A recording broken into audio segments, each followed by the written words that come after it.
day one of CS EdX. My name is Kimberley McMahon-Coleman. I'm a new hire. I've been at CSU for a month and still slipping up and calling it CSU, which I believe, according to an Elmo I did, I'm no longer supposed to do. So we have a number of presentations this morning about pedagogy and kindness, which seems like a nice combination. Lachlan is going to start recording this session, so it will be available afterwards. We begin by acknowledging country. I'm coming to you today from the border of the Dharawal Nation on the beautiful Shoalhaven River. We pay our respects to all First Nations elders, both past and present, across all lands where Charles Sturt University staff and students reside. We acknowledge the deep feelings of attachment and relationship of Aboriginal people to country, and also extend that respect to other Indigenous people or elders who might be present today or listening at a later date. Okay, so we will switch to the presenters, each of whom have 10 minutes to tell us about what they've been doing. I will be the nasty person giving a warning with about a minute to go and apparently stopping you from talking if you go past the 10 minutes, which hopefully we won't get to. Everyone's been really good with time so far this morning. So I will hand over to Natalia, who's going to tell us about a new pedagogy for teaching anatomy and physiology to first year students. Thank you. Can you guys hear me okay?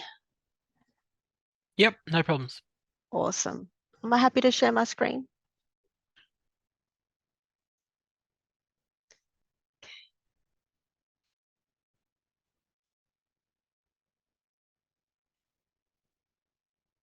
Can you guys see that okay? Can see your slide deck, yep. Yep. Is that okay? Mm-hmm. Awesome. And everyone can communicate with me via the chat because this may have some audience participation in it. Awesome. Excellent. Am I happy to start? Great. Let me put my timer on so I don't go over. Okay. Thank you so much, everybody, for coming to my talk. I really do appreciate it. So I just want to share with you something that I've been working on for a few years now, which has proven to be really, really useful for me. And hopefully you could learn from my learned experience of my reflections. You know, maybe there might be something that might be useful for you. Okay. So the challenge for me working at Charles Sturt University, I'm at the Port Macquarie campus. So when I started working for CSU, I have quickly realised that the cohort that we have is unique. I don't have to tell you this, you guys know this already. So the cohort is mature age, they come from low socioeconomic backgrounds, they have lots of first in family, they have lots of other jobs and caring responsibilities. So that's the cohort that I was currently teaching. And they are also first year students. So they not only have to learn the content, they also need to learn how to be a student, which is also a steep learning curve. The other challenge was that the cohort as well can have some learning issues, mental health. So I wanted to make sure that I was inclusive in what I was doing as well. And the last challenge or the last bit of the puzzle is the fact that I need to get these guys through first year anatomy and physiology. So as you can see, it is a real challenge. So that's what I was faced with. So what did I do? So being the scientist that I am, what did I do? I went to the literature. What is the best way to teach students? What is a good model to use? What is the most effective teaching method? Well, I could not find, or I struggled to find something that I could use. I was at a loss. I looked everywhere. And then I stumbled upon this. This is Tyson's Juncker-Porter's PhD thesis, and he presents 8 Aboriginal ways of learning. Now, when I saw that, I'm like, I love that. Okay, what better way to honour the contribution that Indigenous Australians have had in education, that by learning from what they've done in their culture. Now, I loved it. So I started using it. And I had a conversation with my head of school. I said, look, John, I've been using Tyson's pedagogies. They've been working really, really well. I want to develop this further. And John goes, well, instead of talking about Tyson, why don't we talk with Tyson? So what do you think happened next? Tell me in the chat, what do you think happened next? Oh, no one's chatting to me. Yes, I rang up Tyson. I know, right?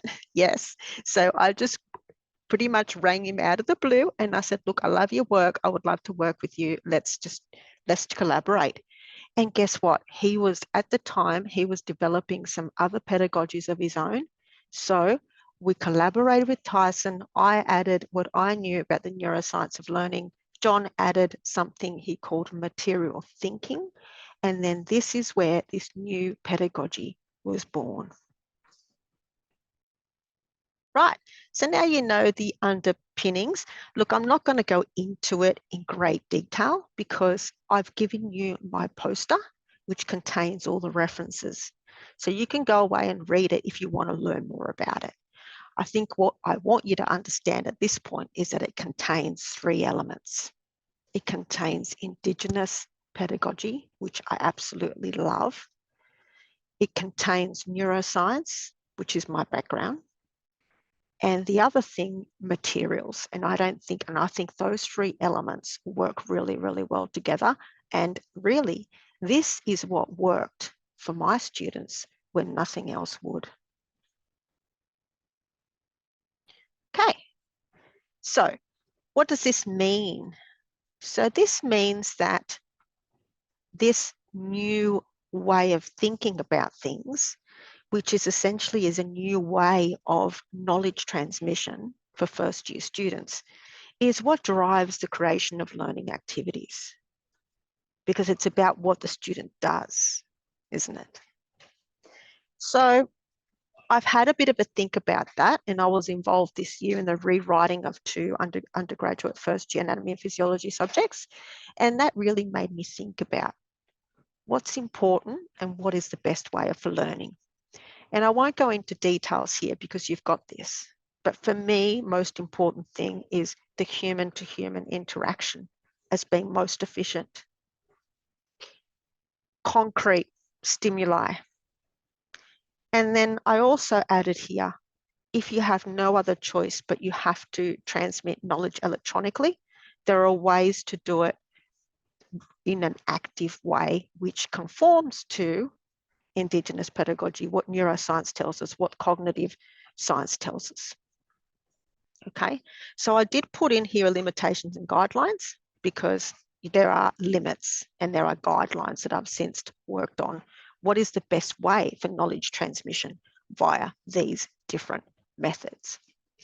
Right, so we don't have a lot of time, so I can show you only one example of any of these yellow things. So which ones do you want to see?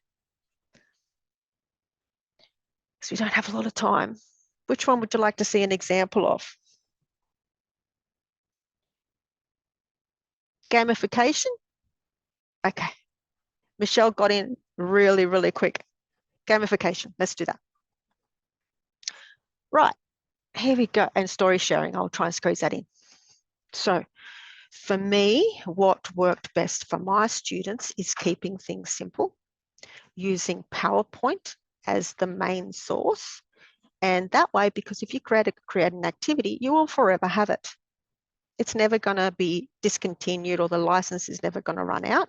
So this is a kind of gamification kind of thing, learning about the reproductive system. It's a very, very simple matching card game. Super, super simple. You can do it on PowerPoint. The other thing, let me just do this. I'm doing it wrong. Very, very simple. Students were learning about what's normal, what's in normal urine, what's not in normal urine. And all they needed to do is drag the boxes into where they needed to be. Again, if you only have an electronic means of knowledge transmission, the activity, the human element, the physicality is going to be important. And that's what we need to foster. Okay, I don't think I have any more. Oh, I'll do one more. Story sharing. Okay, now you can read all these because you can have all these slides. So if you want to ask me about it later, that's all good.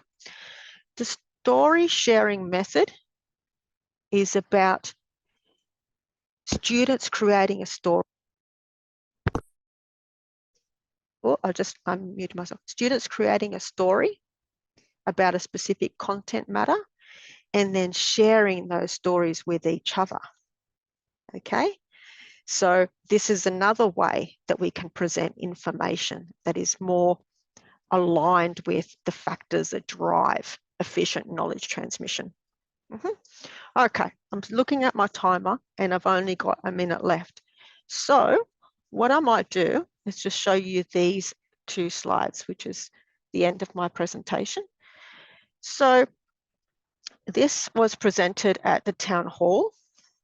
This is of course, this is a whole team of people working together to create this outcome. I don't want to give you any false pretenses that it's not all me. It's a whole team of people.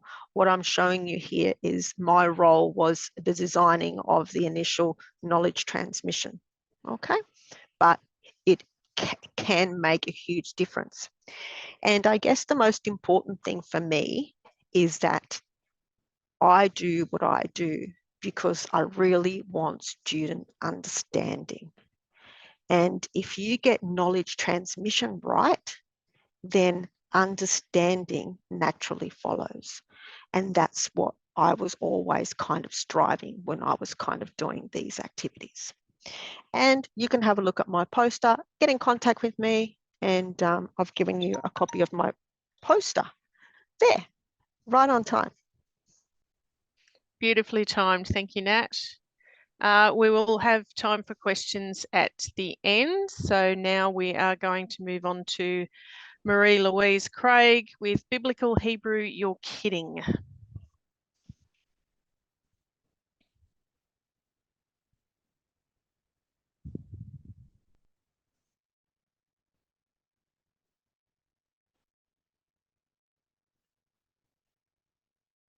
I forgot to turn my sound on. Okay, so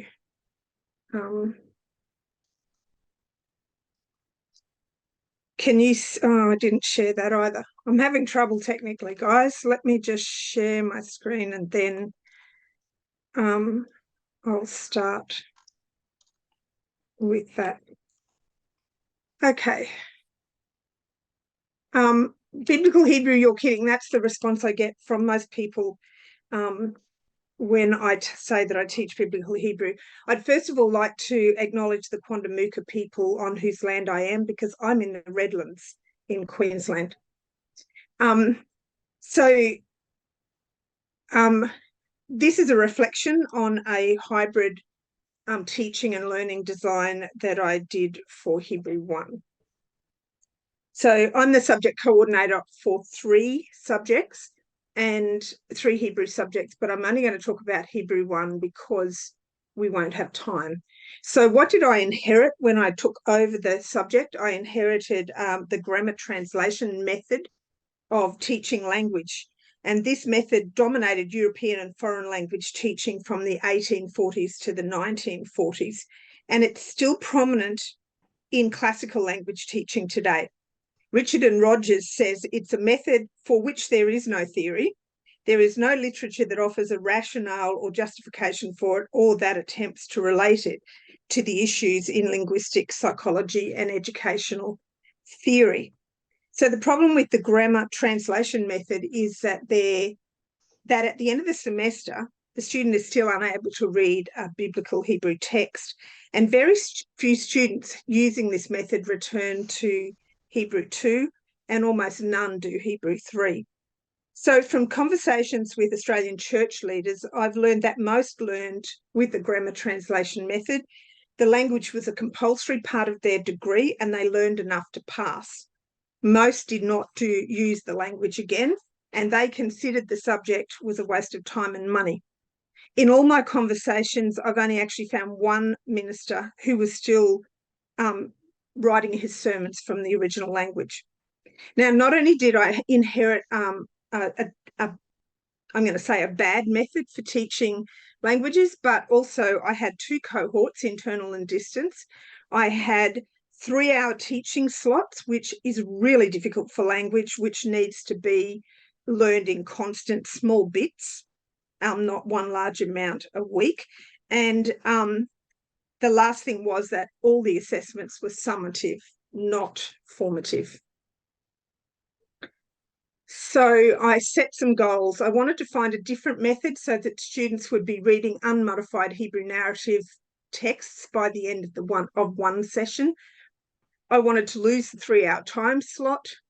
I wanted to combine both cohorts and create a constructive, supportive learning community. And I wanted to find assessments that were formative and not just summative. And I wanted students to use the language after they'd left the subject. So the first thing was to find a suitable textbook. I'm going to talk a little bit about this textbook because it's a real game changer. This is a textbook written by Cook and Holmstedt called Beginning Biblical Hebrew, and he uses a deductive method and then an inductive method. So they're balanced so that students actually are reading right from the beginning. So from the front of the book, reading English style, because English is left to right, you know what the front of an English book is. There is a very fast and shallow run through basic grammar, with each lesson covering only one concept. And then in the middle of the book is a very simplified systematic grammar for first years. And at the back of the book, reading it as if you're reading from the back of the book, which is how Hebrew books work, there's a reader in comic form. So the pictorial reading helps students to guess what they might be reading if they don't actually know the words. So the next thing I did was look at teaching structure, and I'm just going to go through this quickly because all of you understand this. I used an asynchronous flipped classroom, but this time I did short lessons and a journal entry for every day of the week. So students are used to listening to YouTube things or watching YouTube things. I figured they could do 5 minutes, 10 minutes, depending on how long it took for the little bit of teaching, and then some puzzles to do to get the teaching into their heads. And then the synchronous was the reading class. I called it a reading class. It was not about teaching grammar. But to help them make the connections, I encouraged them to have study buddies. And then the assessments were changed. And this has been a constant process. I'm still not where I want to be with the assessments. You'll hear me say that all the way through here. So what? Okay, here, successes. When I looked at how well we did, I found student engagement was very high. I could watch that through the metrics in the Interact 2 site. And more students are doing Hebrew 2 and 3, so that's an indication that they're engaged. Students are reading biblical Hebrew narratives, actually unmodified Hebrew narratives by the end of the semester. Students are using what they learned in Old Testament studies, and 3 Hebrew students in the school, the 3 Hebrew scholars in the school that I use for moderation, to provide moderation, are really impressed by what the students can do. But what are the problems? Well, for a start, I had to teach students how to use this method. The little bit each day is not how students function. Some students find it really difficult to move from grammar translation method if they've experienced it previously, and some of these students got stuck. Now, there is some research done on this by Kutropoulos, and he talks about how to get students past the blockage that they feel here. The assessment obviously still needs refining. So what did students find helpful? Here are just some quotes from them, and I picked quotes that were said in some way or other by a number of students. So I found that splitting the lectures up so I can do some every day was good. So the idea of learning to do something every day obviously worked with that student. Having the short explanations we can listen to at our leisure, I like that. And then tutorials to practice and put all the bits together was useful. So I really liked that that student had seen what the reading lessons, the reading classes were doing. And the study buddy program was helpful. So what did students find unhelpful? The workload was excessive. Several said this. The fast pace was unhelpful. Several said this. And this is an individual one. The study buddy model was effective for a few weeks. However, my buddy had to discontinue the class, meaning I was unable to continue this additional learning opportunity. So now what? The induction and deduction hybrid design of both using grammar and reading, and then in a hybrid situation with both synchronous and asynchronous learning is working well for me and most students, apart from the workload and fast pace. So I want to address that. My thoughts on the workload are that students are not used to spending a little time every day on a subject. So this will feel like a huge workload if they're having to do something every day. And I think this is student perception, and I have been managing it. And you can see from the what was helpful responses from the students that we are doing quite well with that management. My thought on pace, the limits of the course requirements feed into this. Students are only required to do one language subject in the degree. I have chosen to teach a very shallow run over all the grammar and syntax used in Hebrew narrative, rather than teach half the material and leave the students unable to read Hebrew. This is a compromise. This is not ideal. But it's what I've chosen to do so that students can take away useful Hebrew learning at the end. Study buddies has worked well, and some students take their this study buddy idea into other subjects, and some study buddies from previous Hebrew 1 courses are still reading Hebrew together after 4 years. So it's developed a community. When study buddies don't work, it's very discouraging for the students. I am going to keep it, but I need to tweak what I do when study buddy pair falls apart. And the assessments are still being modified. I'm concerned that the quizzes are not helpful to me or the students, but I'm still searching for alternatives like your game idea. Who was it? Natalia. Really like that game idea. So my conclusion, I've seen that this method of inductive and deductive hybrid teaching is producing students who are able to read Hebrew narrative at the end of one session. Even though the students all say it's a lot of work, more are coming back to do Hebrew 2 and some stay for Hebrew 3. Redesigning the subject has been a fulfilling but ongoing task that I could not have done without the support of the DLT staff. Thank you. Another one that's right on time. I love it also when people indicate that they're about to finish so I don't have to interrupt and do the 1 minute warning.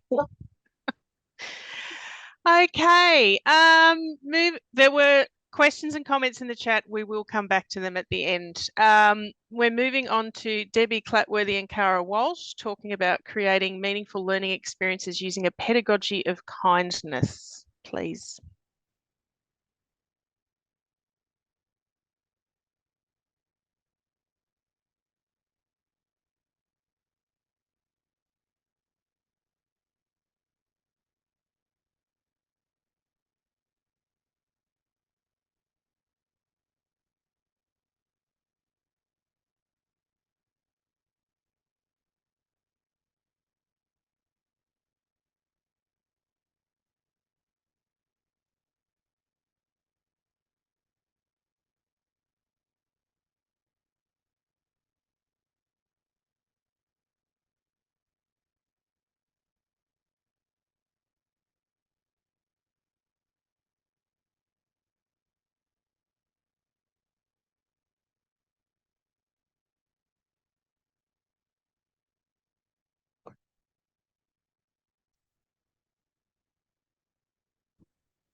We seem to have some kind of an issue that nobody's audibly speaking.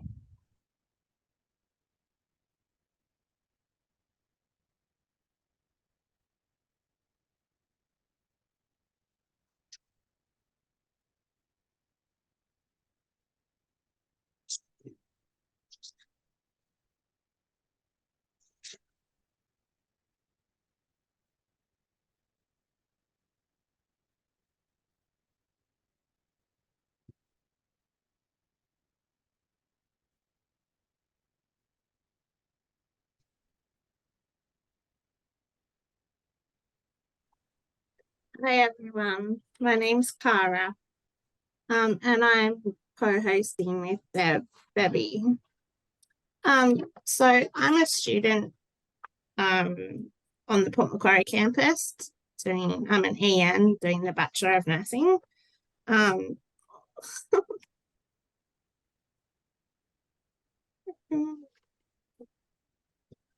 So Deb has been Debbie's an embedded tutor in our first year program.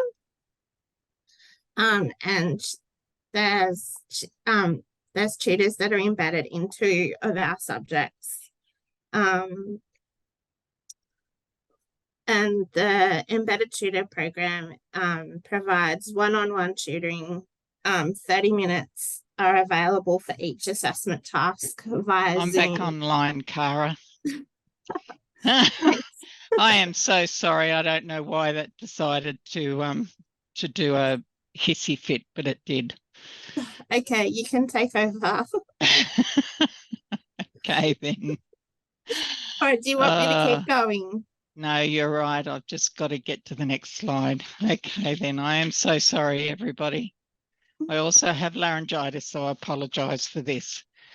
So the tutors have specific knowledge, as Cara said, and the tutoring sessions are limited to 30 minutes, and they're one-on-one, and they're limited to that time because students, we have such high enrolments of students in the 2 nursing subjects that the tutors are available, and we also have limited number of students. The tutoring is conducted using online Zoom, and the students book a tutor session via Calendly through the subject's IT site. So the focus of the tutoring is on subject content. It's identifying if the students have interpreted the assessment task correctly. Is the discussion meeting the marking criteria? The academic skills, we identify are there areas for improvement, and if there are, we refer them to academic skills. There's many students haven't studied for a lot of years, so getting used to that academic writing is challenging. We discuss the why academic integrity is important. We aim to encourage students to avoid using generative artificial intelligence, to make sure that they don't plagiarise, and that they're using the APA 7 referencing. It's we really emphasise that the discussion needs to be their own work and their own words, and reference if not. We need to address student challenges, as many students lack self-confidence. They need support with their study planning and may have life challenges that need supports from special services such as counselling or accessibility and inclusion. We provide feed forward as the student is yet to submit the assessment task for marking, and this enables more meaningful and useful feedback for the students. And the tutoring that we provide for the students is foundational academic skills that they can transfer to any subject across the rest of their course. So my pedagogical approach is a pedagogy of kindness, and the that is basically believing students and believing in students. It comprises the kindness, comprises caring, compassion, empathy, respect, building trust, love and empowerment. And this is becoming more prominent in academic pedagogy. It enables the provision of a safe, comfortable and non-judgmental learning space that's conducive for student learning. And this is really important. It involves consideration of the student's situation from their perspective, and this requires active listening. It's really important to identify what are the family, work and study commitments. What is their access to technology and level of IT skills? And what are their expectations of their own academic performance? A lot of students have very high expectations of themselves. The strategies that I use include acknowledgement of their achievements identified in their draft and discussion of subject concepts, being mindful in the communication, being present with the student, acknowledging diverse student backgrounds, academic abilities and cultural considerations. Using humour when appropriate to lighten the mood when students realise they have gone down the rabbit hole or on the wrong railroad track. And referral to support services, as I've said before. So I'll hand over to Cara to say what worked for her. Okay, thanks, Deb. What worked for me was it was a meaningful learning experience where I found that Debbie was flexible as to my learning style and needs. Debbie ensured that I understood concepts before moving on. Debbie's level of kindness, compassion and understanding enhanced my learning experience, and I felt at the time and still feel a very big connection with her. It encouraged my retention in the course despite feelings of uncertainty. I was asking myself the question, is nursing for me? Following a very unexpected traumatic experience with my recent employer.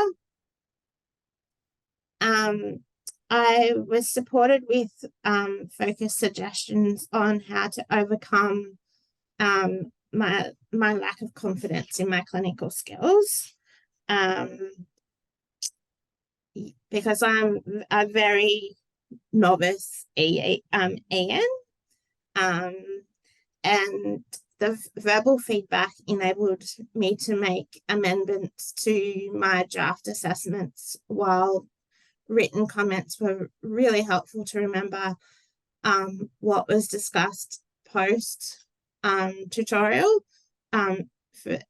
especially in those moments when I was having issues around procrastination. And it also gave me a sense of achievement with my final grades. And I guess I realized that, yeah, uni is achievable, and I need to continue with it. So back to you, Deb. Thanks, Cara. So what worked for me is from the tutor perspective. What worked was the one-on-one interaction with students. I could focus the learning on their learning style and learning needs as much as possible, but as possible within a 30-minute time frame. The topic for discussion is focused on the specific assessment task, being able to ensure the quality of information provided meets the assessment task requirements and the marking criteria. Both professionally and personally, I can be there for the students, supporting them and understanding of their situation. I've been a previous student as a single mum working full-time, working in isolated areas of Australia while I'm studying, and now I am an older learner and it's been a long time between courses. I can be a mentor and guide in their learning journey. As I can relate to many of the challenges they face, I feel I can provide a kind ear for listening to the issues that are impacting on their studies. The professional satisfaction of the tutor role is when I see the light bulb moments and the feedback from the students at the end of the session. I find this an immensely satisfying role, providing support for students and enabling meaningful learning experiences is my aim. And the feedback that I've received so far overall is that I have been able to do this, and the students' gratitude is very fulfilling. Back to you, Cara. Okay. Thanks, Debbie. What didn't work for me was that the 30 minutes per session impacted my learning experience negatively. I found, especially in the first session, that it was challenging to build a rapport and to adjust to Debbie's tutoring compared to my learning style. I also remember having lots of feelings of confusion, stress, frustration, and just a general sense of overwhelm after the first tutoring session, as we hadn't had time to discuss the content quite in depth enough for me. One particular moment where Debbie and I laugh about it now was when I thought I had a well-researched essay, but found I was totally off track, which was a shock. So I struggled with finding a tutor time to book due to limited number of tutors and my commitments with working at the time. And I, as a person, as a student, I learn better, more effectively when I can be face-to-face. And so I struggled with, even though I guess we're face-to-face, over Zoom, I struggled a little bit with that type of learning where it wasn't on, face-to-face. Over to you, Deb. Thank you. From the tutor's perspective. Sorry, ladies, we need to wind up, please. Okay, can I just quickly, have I got a minute? Okay, what didn't work was the time frame, and I felt that I was being very didactic in what I was providing to the student, and there was many issues in that. The didactic approach is very challenging. Okay, from my perspective, I need to try to avoid any students feeling railroaded. So I need to be more mindful of how I guide them back onto the correct railroad track. And if we could have more funding, we would have be able to have more tutors in more subjects, and this would enhance the students' university experience overall. But it has been proven to be effective support for student success and retention, and the feedback from students have said that the pedagogical approach of kindness is working and providing meaningful learning experiences. And I do apologise again for the technical issues, and there are my references, and thank you very much. Thank you both. Lovely to have a student perspective, and so well done, Cara, on tap dancing at the beginning there. Debbie, if you could stop sharing your screen while we hand over to Peta, Jeffries, Katrina, Gersbach, and Fredrik Velander talking about a pedagogy of kindness within higher education, please. Hello. I was making sure it was all set. We can all see the screen. Beautiful. Thank you, Debbie and Cara. It was really beautiful. And I think it's so special that we have two topics on two presentations on a similar topics within this section of the conference. It's absolutely something that I know my colleagues and I have been thinking about, this pedagogical approach, for some years now. And we're really excited not only to hear from you and Debbie and Cara today, but also to hear what others in the group think post these presentations, knowing that we've sort of had two on similar topics. So I've got my colleagues here with me today also. Our presentation is really an invitation to critically reflect, to think about our own positionality, our worldviews, and our own practice approaches. So I do invite you to start thinking reflectively as we speak, and I look forward to the conversation at the end of the session. I was a little disheartened that we weren't getting to jump in after all of the exciting presentations to ask questions and have that conversation. It'd be great to have that in a short little while. I'll hand over to my colleague Fred, who's here. Well, so I've been working on this project and presentation, as Katrina said, now for a couple of years, and I've been doing this for Wiradjuri country in Wagga Wagga, and I identify as Indigenous and comes originally from Jämtland, Sweden. And why that is important will hopefully come through later on in the presentation. Peta. Beautiful. Thank you. Well, actually me, Fred. It's so similar to Fred. I'm a social work lecturer in the School of Social Work and Arts. I'm based on Wiradjuri country in Dubbo. The photograph on our slides is in fact of the Wamble River, which is just down the road from me here in Wellington, New South Wales. I came to higher education teaching and research from the field of social work practice.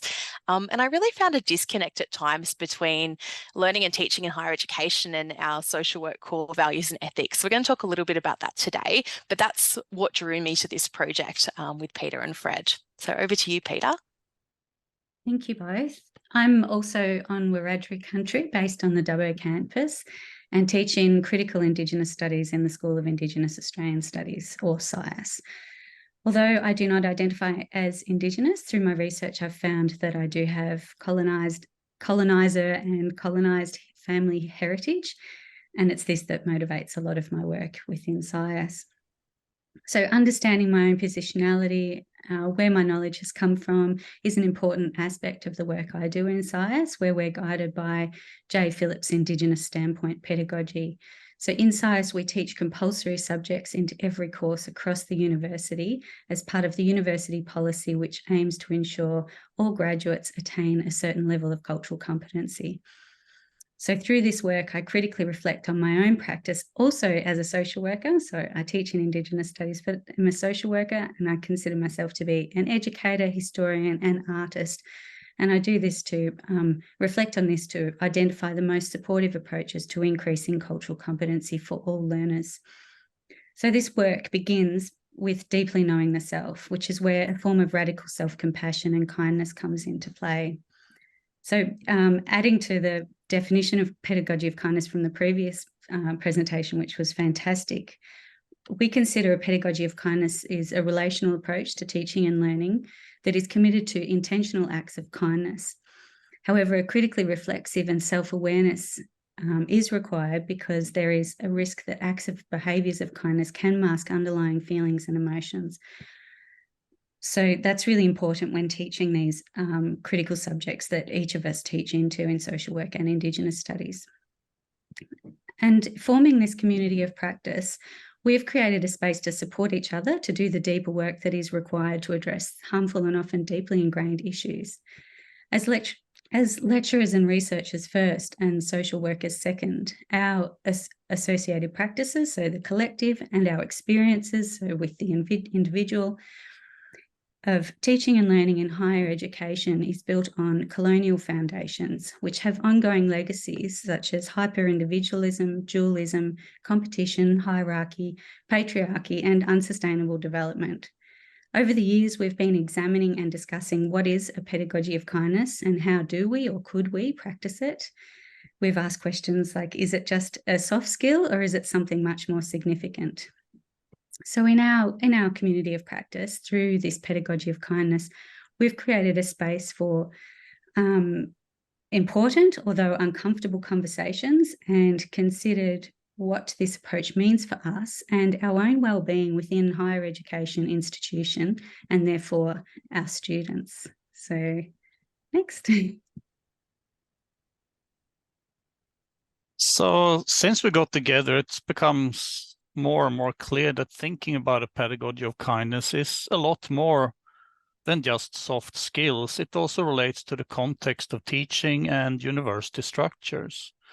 For example, what and whose knowledge are we passing on in our teaching and whose voices are not heard? Because originally a university existed for the enhancement of knowledge and the development of higher thinking, and this was and still is a somewhat exclusive club available to a select few. For example, in Australia, this is determined on whether a person can afford tuition fees and can therefore get an academic degree, compared to, for example, Scandinavian countries where tuition is free. But the university sector has changed over the last decades and aligned itself with neoliberal ideas that the market is the best determinant of what the university should be doing. And it's almost like the idea of neoliberalism has become a somewhat of a natural law that cannot be changed. And this is an idea that we are challenging with the notion that things do not have to be what they are. In fact, we can not only challenge this, but also actively work against this. And the use of kindness and kindness pedagogy is a step towards challenging the neoliberal idea. Firstly, it challenges one to consider the ethics one is operating under. For example, if one assumes that the main objective of a university is to develop a learning environment that will enhance students' ability to critically reflect and learn, this can best be done with compassion and kindness, where we create safe spaces that allow students to move out of the comfort zones to reflect on personal biases and perceptions. But before we can take the students on this journey, we, as academics, need to challenge our own biases and reflect on whose knowledge we are transferring to students. And it's also in this context one is confronted by the colonial heritage of higher education, where predominantly academic knowledge was, and to some extent still is, generated by white middle-class Anglo-American scholars that has created an environment of otherness. And the neoliberal institution is also characterized by a vast array of policies and procedures that academics are expected to follow and apply in our interactions with students. And our experience has been that, particularly since the pandemic began, we have seen deterioration of students' mental health, for example, and it has become more and more challenging to apply these policies. In fact, in many cases, applying certain policies and procedures would most likely have resulted in students withdrawing from their studies. Instead, through the application of a pedagogy of kindness, we have not only been able to approach students with greater compassion, demonstrating greater flexibility in how we, for example, apply extensions and requests for special considerations. But moving into this space of kindness, pedagogy, and compassion is not without these challenges, and it places the academic in a space where there is tension between following policies and procedures to the letter and demonstrating a higher level of compassion. By adopting the latter, one opens oneself up to potential reprimands from management for not following the operating procedures of the university, while following the same policies and procedures may be detrimental for student retention, not to mention their health. It's a case of damned if you don't and damned if you do. And then this requires the academic to critically reflect on one's own values and ethics. For example, is it more important to be a humane, kind, and compassionate human being who understands the plights that affects many students, or is it more comfortable to maintain status quo and adhere to existing operational frameworks? Fantastic. Kimberley, we are almost done. take the pressure off you for the time warning. Thank you so much, Fred. So as we began to critically reflect and unpack some of the ideas that Fred and Peter have just spoken about, we found ourselves increasingly juxtaposing our experiences as academics with our practice frameworks as social workers. At times, we found a really difficult disconnect between the core values and ethics of our profession and our work in academia. So although we've not discovered a magic wand solution to all of this, through our coming together in this project, we've developed practices that enable us to mindfully embed a pedagogy of kindness into our work. The National Association of Social Workers actually cites the importance of supervision in social work practice as providing not only guidance and enhancing the quality of work for both the supervisor and the supervisee, and ultimately the client.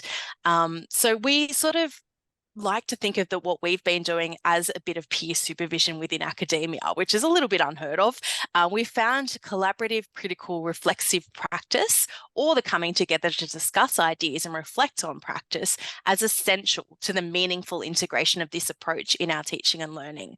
Of course, prioritising time for this type of work in academia is not without its challenges. There's been a lot of information within our short session today. And as prefaced at the beginning, this was not intended to be a session where we provide solutions or a how-to guide.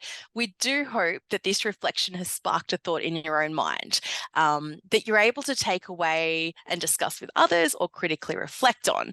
I always tell my students that if you walk away from a class with one thing that you found interesting, wanted to know more about, disagreed with, or had to think further on, then it was a really worthwhile class to attend. So thank you for listening today.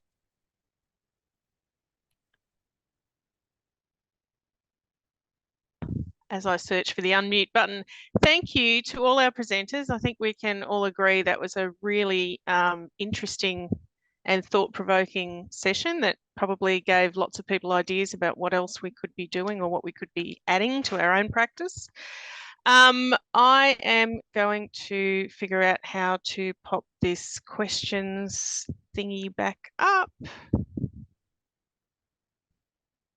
Sorry, takes me a minute. And while I'm doing that, is there anyone who has a burning question they would like to start with before I pop into the chat and try to see what's already been mentioned there?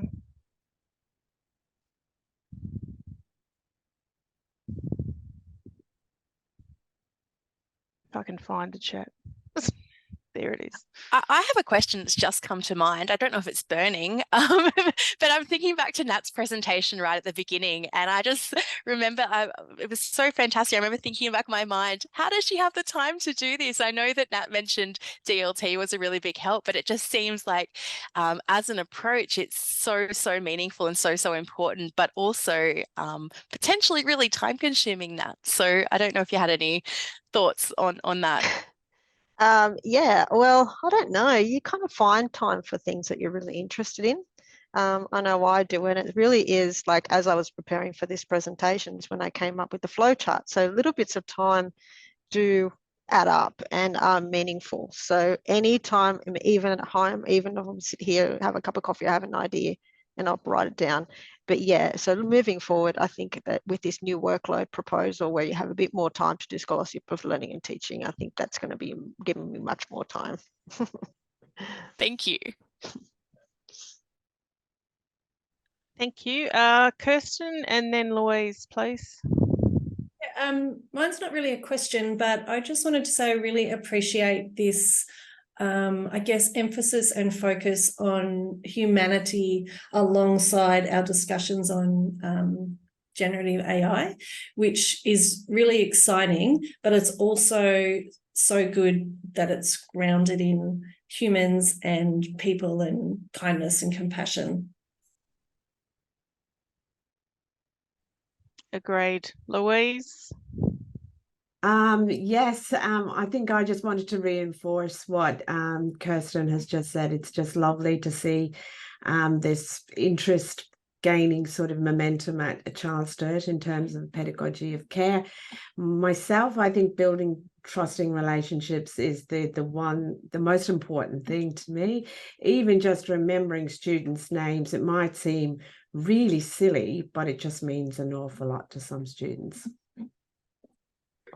Yeah, it's amazing, isn't it, how if we show a bit of grace to other humans, we get nice results and better productivity and all those things.